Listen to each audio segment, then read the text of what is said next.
నేను చెప్పబోయే స్టోరీ విన్న తర్వాత అసలు ఇందులో వాళ్ళ తప్పేముంది, వాళ్ళు అసలు ఏం నేరం చేశారు, అసలు వీళ్ళు ఎందుకు ఇంత కఠిన నిర్ణయం తీసుకున్నారని మీకు ఖచ్చితంగా డౌట్ రావచ్చు.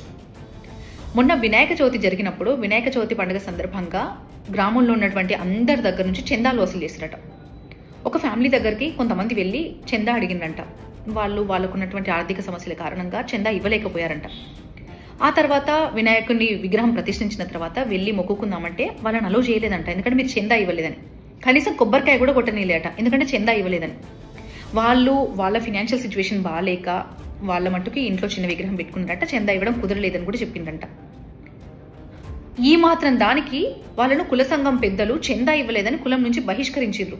అంతేకాదు, వాళ్ళతో ఎవరు మాట్లాడొద్దు, వీళ్ళు ఎవరితో మాట్లాడద్దు. ఒకవేళ వీళ్ళు పెద్దలు పెట్టినటువంటి కండిషన్స్ ని బ్రేక్ చేస్తే వాళ్ళకి ఫైన్ వేస్తారట 25,000 ఎబో. అసలు వాళ్ళు చేసిన నేరం ఏంటి? చందా ఇవ్వకపోవడం తప్ప? అదొక నేరమా? దానికే కుల సంఘం పెద్దలు ఈ నిర్ణయం తీసుకోవాలా? కుల సంఘం పెద్దలు కాదు, గద్దలు అంటున్నారు కొంతమంది ఈ విషయం తెలిసిన వాళ్ళు. సరే, అదలా పెడితే వాళ్ళ ఆర్థిక స్తోమత బాలేక ఇవ్వలేదు.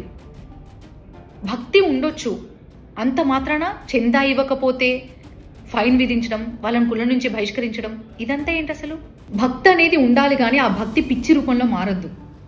మీరు ఇవ్వలేదు కాబట్టి మీకు ఫైన్ వేస్తాం, మిమ్మల్ని మాట్లాడనివ్వం, మిమ్మల్ని రానివ్వం, కులాల నుంచి వెళ్ళేస్తాం అంటే ఇది ఎంతవరకు కరెక్ట్? చాలా మంది ఈ విషయం పట్ల రకరకాలుగా రెస్పాండ్ అవుతున్నారు. ఈ స్టోరీ విన్న తర్వాత అసలు మీకేమనిపించింది? మీ ఒపీనియన్ ఏంటో కమెంట్ బాక్స్లో కమెంట్ చేయండి.